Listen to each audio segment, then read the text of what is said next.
My name's Emily and I'm halfway through converting this bus into my dream home on wheels, and in this video I will be installing my Dometic 180 litre fridge freezer and my dual zone induction cooktop.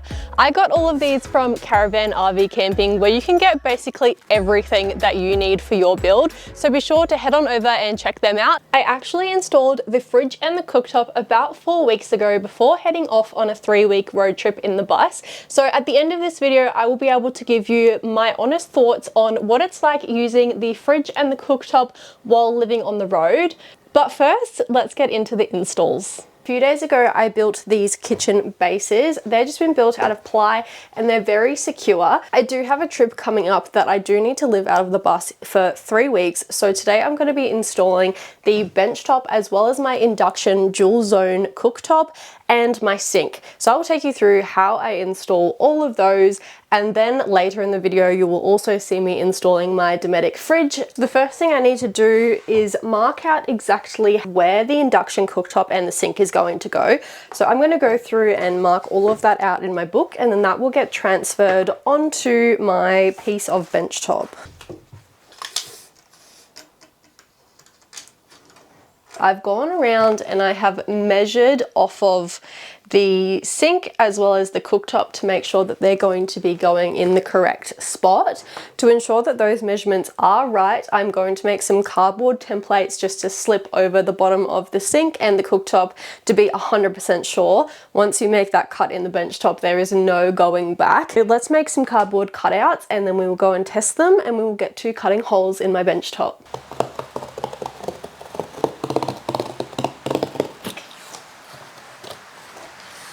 Alright, so I checked both of my templates off of my cooktop and my sink and they both fit. So now I'm mapping out exactly where on the countertop they need to go.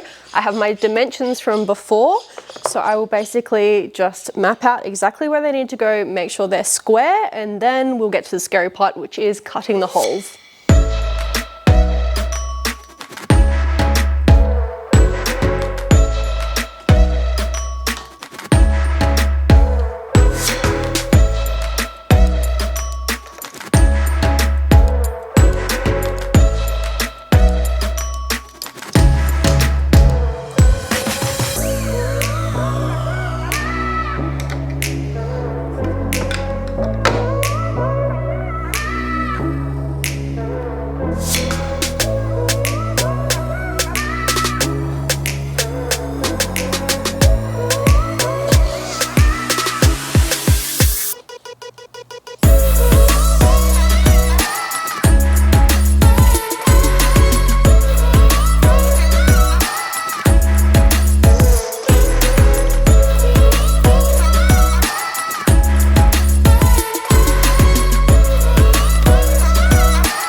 This is the cutout for the sink, and this will be the cutout for the induction cooktop.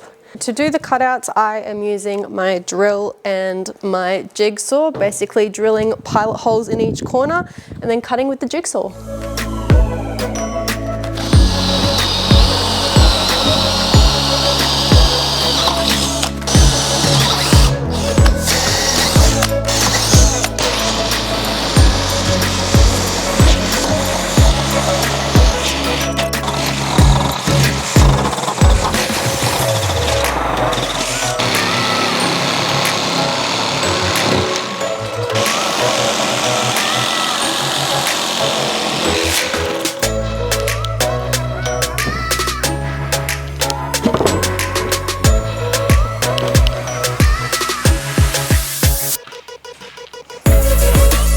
Now you have it. I have both of my holes cut for the sink and for the induction cooktop. I also need to drill a hole for my sink mixer, so I will also do that before I get to staining it.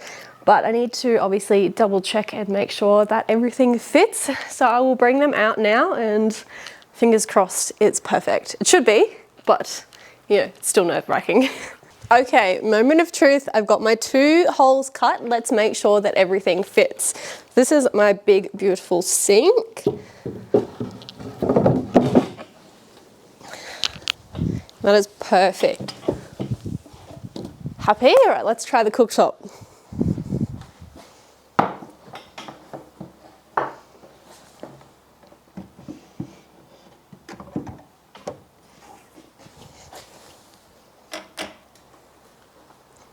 Perfect.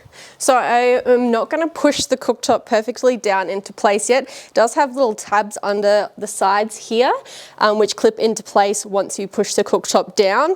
I obviously still need to get it out again, so I do not want to put it perfectly into place, but I can see with the gaps on the sides that it will click down and be perfectly in place, so that is very exciting. I also have my tap here. I need to drill a hole through the countertop so that that fits there, so I'm going to drill that now, and then I will take everything out again and I will get to staining the whole bench top. I've given the bench top a light sand, and now I'm going to go in with stain, and then we will also use a bench top sealant on top of that too.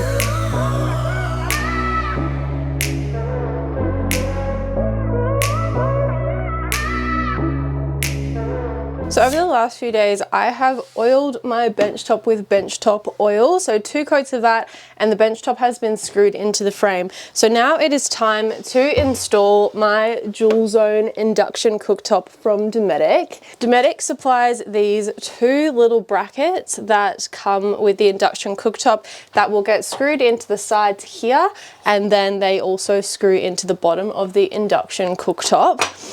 So what I need to do is measure where the center is along where the cooktop is going to go.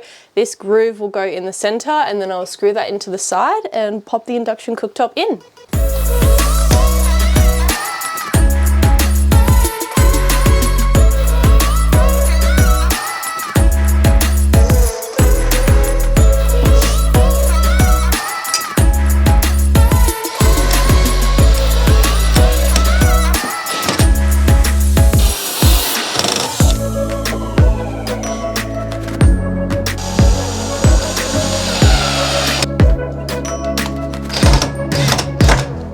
So the cooktop is 240 volt, so it does come with a plug already attached. I have got my electrician coming out later today to do all of the 240 volt stuff in the bus, so I'm not sure if he is actually going to be putting a power point in this cabinet down here, or he was talking about potentially hardwiring the cooktop to my cabling and then putting a switch on the side down here.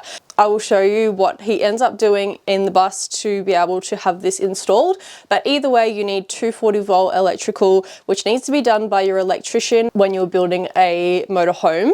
On the side of the cooktop here, it has these little tabs, and then at the bottom here there are some little screws which go into those brackets. Now that those brackets are installed, it is time to slip the cooktop in.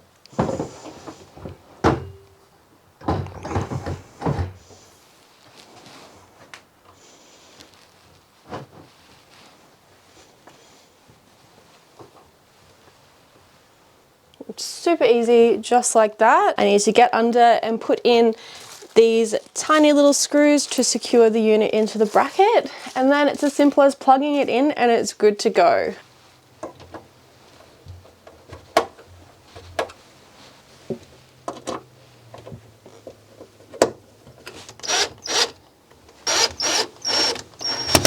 It was as simple as that to install the Dometic induction dual zone cooktop. Next up, I'm going to be installing my fridge. Good morning. It is the next day on building my kitchen, and today I'm working on building the frame for my fridge and hopefully installing my fridge. So I have a 180 litre Dometic fridge freezer. So it's going to be such a huge upgrade having the full size fridge and freezer. I'm very excited. The fridge is going to live here. So I need to build walls on either side that are going to hold the fridge in position. To get the curve of the roof right, as well as out to the wall here, I've created this cardboard template, and what I need to do now is transfer this from the template in the box onto a piece of ply, cut that out, and then I'll be able to install the ply into this section here. Let's transfer this onto ply, and then we will do it twice over and be able to install the walls for the fridge.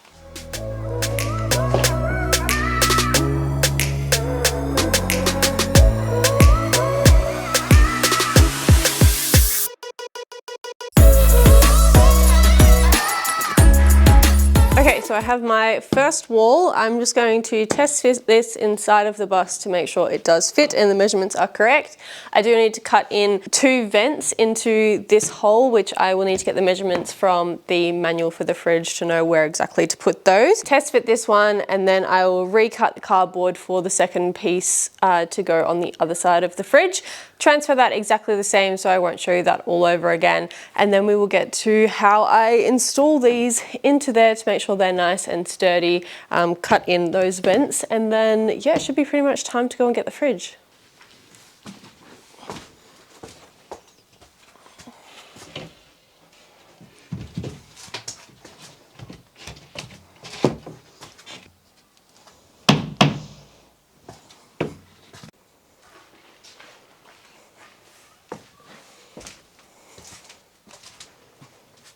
So there you have it. Fits pretty well. There is a little bit of a gap at the back, but that is what it is between the frame here. But it's only very small. And yeah, fits very well. Stoked about that. So yeah, now I will do another one that's going to go on this side, and then the fridge is going to slot in here, which will be perfect.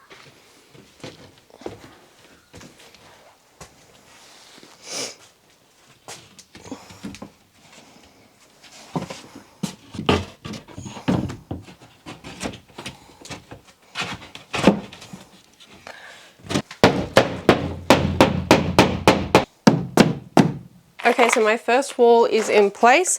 I'm going to be securing this both with pocket hole screws and nails. So I've got my nail gun, which I will do last, and I will pocket hole up into the roof and the floor to keep that secure, nail it into the behind supports, and then we will install the second wall.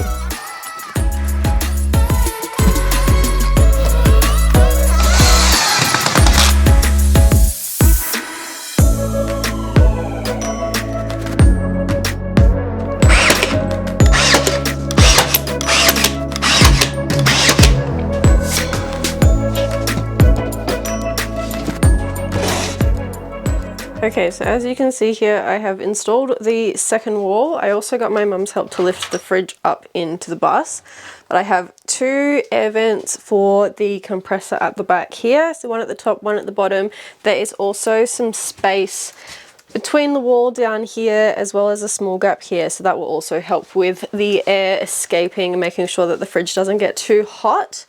But to install this is pretty easy. You need to run this drainage hole down through the floor of your bus. So down here, I have a hole that goes directly through the bottom of the bus. And then up the top here for your 12-volt wiring, pretty much all you need to do is strip your wires, and then you will be screwing in your positive here, your negative here. So I have my wires coming down over here. So I'm going to strip those, and then we will shimmy the fridge into place. This can also be ran by 240 volts. So you have your 240 volt cable here. So yes, 240 volt cable here. That can be ran obviously to a power point or however you want to run your fridge. I'm going to run mine through the side of the wall, so I still have access to this if I need it, but predominantly it'll be ran off of the 12-volt wiring. Okay, so now that the fridge is ready to be installed, I need to get it up onto the platform and basically just shimmy it into place. There are some screw holes on the side, on the inside of the fridge, so that's how it secures into the frame. But yeah, let's get this into place and wire it up.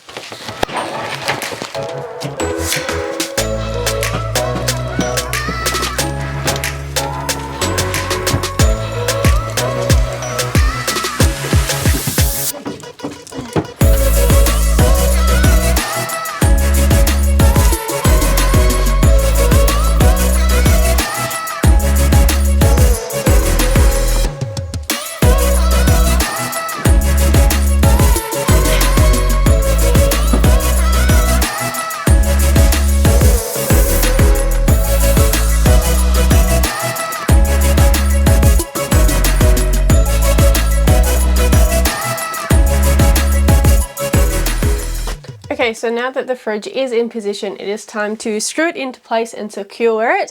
and then we can turn it on. I did hear a beep before when I connected the fuse, so there is power going to this, which is super exciting. So in the side here, I'll give you a close-up, there are these little ports where you put screws through, each side here, here, and then up in the freezer section there and there.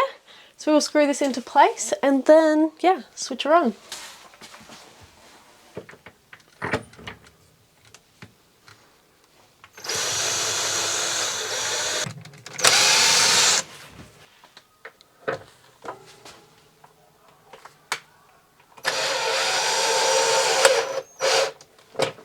And then lastly, just put these little caps on.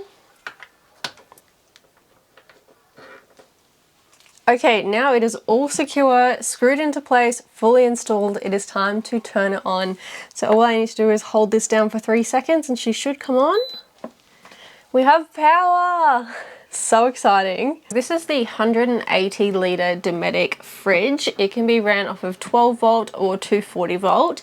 It has a 46 litre freezer, so I'm super excited to be able to have ice cream, smoothies, keep food for longer off grid. And then it has a 134 litre fridge. So there is heaps of room in here. There is even like a fruit and veg compartment down the bottom. 3 shelves inside, 3 shelves on the side here. And the great thing about this fridge as well is the doors are interchangeable. So depending where in your build you are putting your fridge means that you can swap the doors from opening this way to opening the other direction. So if I had my fridge on this side, I would swap them over. But having it here, it is perfect to have it open up like this. The fridge has a bunch of different modes which you can operate using this dial here. So if you click it once, you can change how cool the fridge is, and then if you click it and then scroll further, you can change between the different modes. So you go user mode, you've got performance, silent, eco, or turbo. On average, the fridge will only use 2.8 amp hours. So with a 200 amp hour lithium battery setup, this fridge will run for roughly 2.5 days without any extra power coming in. But obviously, if you have a big solar setup like I do, you are able to run this fridge for so much longer. It's a relatively low power draw considering how big this fridge is, and with me having a large system, it will last with no problems at all. So that is how I installed my Dometic RUC 6408X fridge, which can be run off of 12 volt or 240 volt. I've just gotten back from 3 weeks on the road in my bus, and this has given me a really good amount of time to be able to use the fridge and freezer as well as the cooktop. I am honestly so happy with both of these appliances. In my old van, I had a really small 85 litre fridge with the tiniest freezer. So being able to have this massive Dometic fridge freezer feels like such a huge upgrade and luxury. I don't have too much food left in here. As I said, I've just finished a trip, but I think I'll be able to last off grid for 2 to 3 weeks, probably minimum, with the amount of food storage there is in here. Having the fruit and veggies down the bottom is amazing. I've got plenty of room for drinks and condiments. And then up here in the freezer, it is so great to be able to have treats like my ice cream and berries to make smoothies. There is, yeah, so much room in there, obviously. And it also doesn't draw very much power in my system. So I know that I can have this running with absolutely no problems with my battery. For such a big 180 litre fridge, you would think that it draws quite a bit of power. But yeah, it has been absolutely fantastic. And as well, being able to change through the different modes means that I can customize that as to what I need the fridge to be doing at the time. Now over to the dual zone induction cooktop. I have loved cooking on this. My electrician ended up hardwiring it straight into my inverter. So to give it power, all you need to do is turn the inverter on over here. And then down the bottom here, there is a switch that sends the power through to the cooktop. To turn it on, all you need to do is press the power button, select the burner that you want to use, and then press plus or minus as to how high you want the heat, and you'll hear that start to heat up. As an example, to show you how efficient and quick cooking with induction is, I'm going to boil a pot of water. We will set a timer and see exactly how long it takes for that water to boil.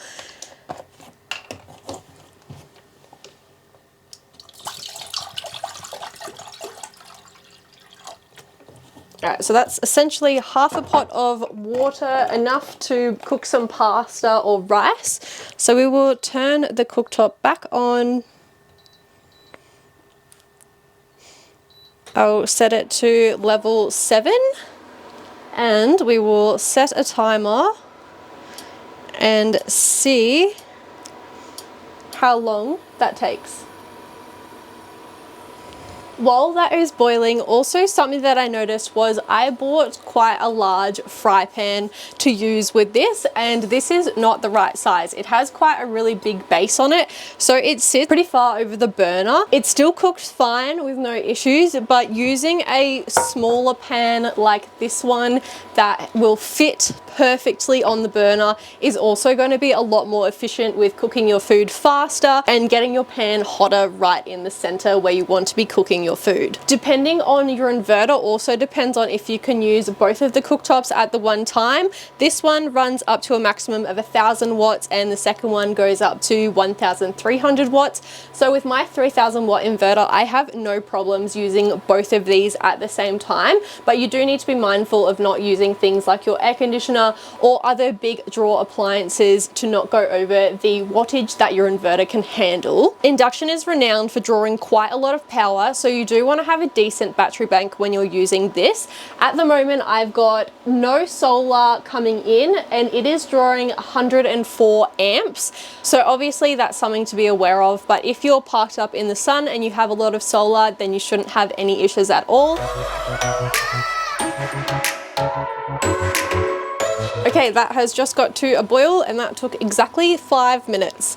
So yeah, super quick. Obviously then you can go cook your pasta from there, but that just shows how efficient it is to cook with induction. Over on my battery management system, it says that that used 2% of my battery. If you are interested in picking up a Dometic fridge freezer for your build, they have a range of different sizes.